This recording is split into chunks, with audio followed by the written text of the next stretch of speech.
क्रिस्त में मेरे प्यारे भाइयों बहनों और अमृत धारा के श्रोताओं, आप सभी को मेरा प्यार भरा जय यीशु।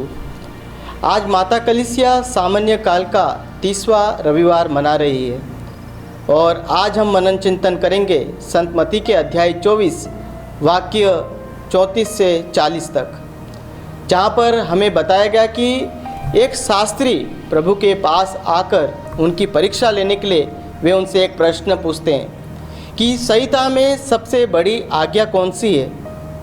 और प्रभु यीशु उसे जवाब में देते हैं कि अपने पिता ईश्वर को अपने सारे हृदय से, अपनी सारी बुद्धि से और अपनी सारी आत्मा से प्यार करो।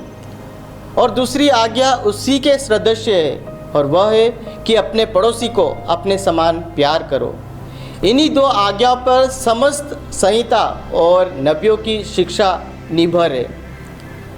हम देखते हैं कि लूकस के सुसमाचार अध्याय 10 वाक्य 25 से 28, जहाँ पर इसी प्रकार सिमिलर हमें सुसमाचार देखने को मिलता है, जहाँ पर एक शास्त्री प्रभु के पास आकर पूछता है कि प्रभु मुझे अनंत जीवन पाने के लिए क्या करना चाहिए। और प्रभु उससे कहते हैं कि संहिता में क्या लिखा है।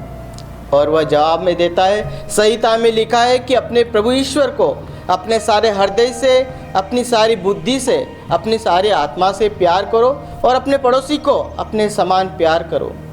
और प्रभु यीशु कहते हैं, तुमने ठीक ही जवाब दिया, तुम भी अपने जीवन में ऐसा ही किया करो। क्रिस्त में मेरे प्यारे भाइयों बहनों, हमें भी ईश्वर कहते हैं कि हमारा जो विश्वास है, हमारी जो भक्ति है, वह इस पर निर्भर करती है कि सर्वप्रथम हमें ईश्वर को अपने सारे हृदय से, अपनी सारी आत्मा से, अपनी सारी बुद्धि से प्रेम करना चाहिए और दूसरा हमें अपने पड़ोसी को अपने समान प्यार करना चाहिए।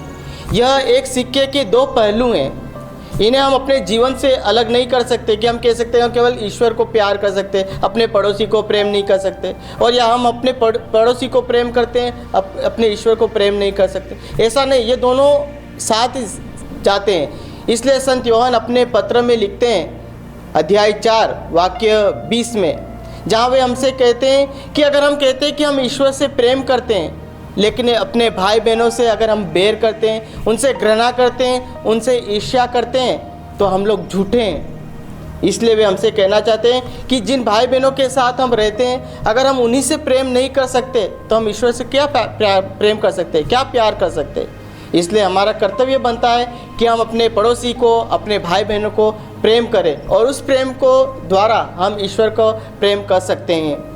क्रिस्त में मेरे प्यारे भाइयों और बहनों, हमें इस संसार में दो प्रकार के लोग देखने को मिलते हैं। एक वे जो अपने से बहुत प्रेम करते हैं, अपने परिवार से प्रेम करते हैं, अपने बच्चों से प्रेम करते हैं, अपने पड़ोसी से, सगे संबंधियों से बहुत प्रेम करते हैं। उनके पास धन दौलत है, उनके पास संपत्ति है और वे सब कुछ करने को तैयार हैं, लेकिन उनके पास ईश्वर के लिए समय नहीं है। वे हर कार्य करने के लिए तैयार हैं, लेकिन ईश्वर के कार्य के लिए वे पीछे हट जाते हैं।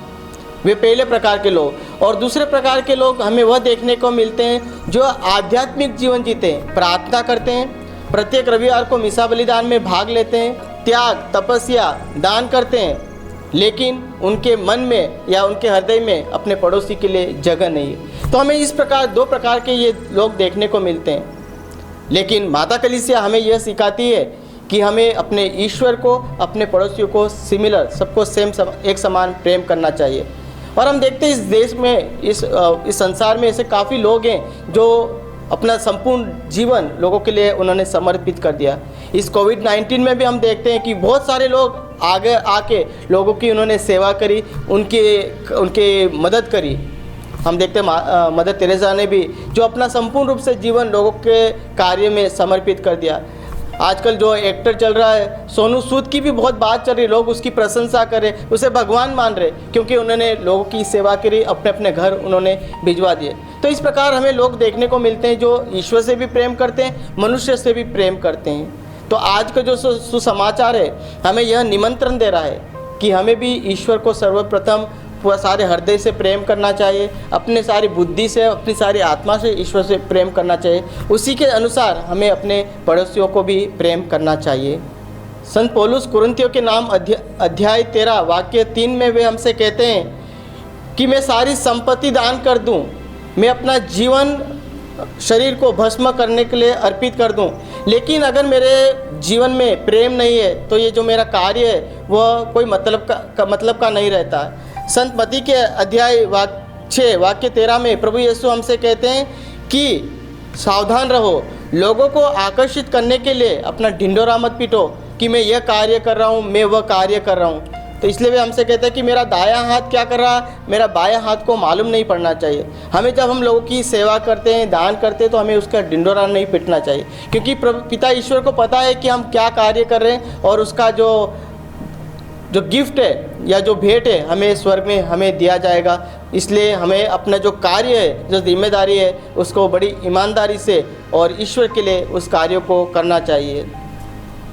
ख्रिस्त में मेरे प्यारे भाइयों और बहनों, प्रभु यीशु हम सभी को उस शास्त्री के समान आमंत्रित कर रहे हैं कि हमें ईश्वर को अपने सारे हृदय से, अपनी सारी बुद्धि से और अपनी सारी आत्मा से प्रेम करना चाहिए, और उसी प्रकार अपने जो पड़ोसी है, अपने भाई बहन हैं, उनसे भी प्रेम करना चाहिए। तो आइए हमारे जीवन में इस प्रकार संत फ्रांसिस असीसी की जो प्रार्थना है वह हमारे जीवन में हम लागू करें, और वह इस प्रकार है कि जहाँ घृणा है वहाँ हमें प्यार भरने की, जहाँ घाव है वहाँ मरहम लगाने की, जहाँ निराश है वहाँ आशा जगाने की, जहाँ अंधेरा है वहाँ ज्योति जलाने की, जहाँ दुख है वहाँ आनंद देने की, मुझे शांति का दूत बना हे प्रभु। तो आइए भाइयों बहनों, हम भी इस प्रकार प्रार्थना करें और ईश्वर के करीब रहकर ईश्वर के कार्यों में ईश्वर की सहायता कर सके।